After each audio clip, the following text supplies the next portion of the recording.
wanjo gabrumma wag modumman garbon fadalin ebdoni umat omor togadera bate jurut umur tegochu bil mal rumo hidani datte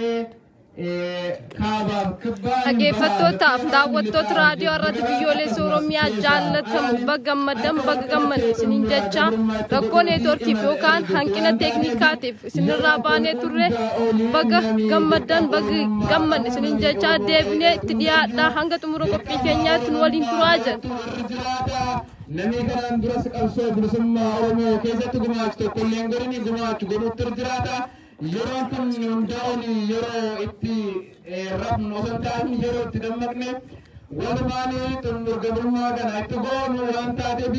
kanaafuu urgaan jajjabinaa hooggantoota keenya gaan hoogganaa keenya sirras nu zardessi kanuma nuuf akeeka jajjabaadhaa fi wantoota xixiqqoon dhaggeeffattootaaf daawwattoota raadiyoo irratti biyyoollee Oromiyaa jaallatamu kan daataa jirtan eebbifamtoota waraana bilisummaa Oromoo zoonii kibbaa Cibra Soddombooroo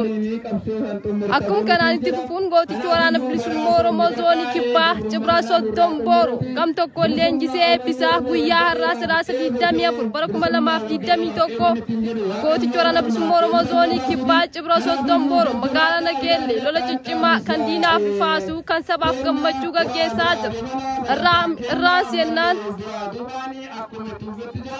sagantaa ganattaan suudaanii kan nuuf dhiyaatu faaruu hiriiraa eebbifamtoota Oromoo zoonii kibbaa Cibra Soddombooroo marsaa bilisummaa yookaan gara Finfinnee jedhu marsaa 11ffaatiin faaruu hiriiraa yookaan sirni faaruu hiriiraa nuuf dhiyaata. Kanaaf eebbifamtoonni keenya sirna kanaaf waan faaruu hiriira kanaan nuuf gaggeessuu fi dirreetti baanii mul'ataanii jiru. Kanaaf hanga xumura qophii keenyaatti obsaan akka turtanii ammallee deebiin dhaamsi keenya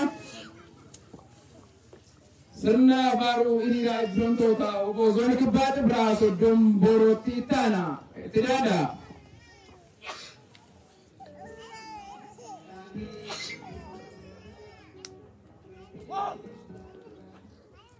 dhaggeeffattootaaf daawwattoota raadiyoo irratti biyyoollee Oromiyaa jaallatamu qophiilee jaallatamuuf mimmi'aawaa wal duraa duubaan isin dhiyeessaa jira hanga xumura sagantaa keenyaatti nu waliin turaa jenna.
Somnu male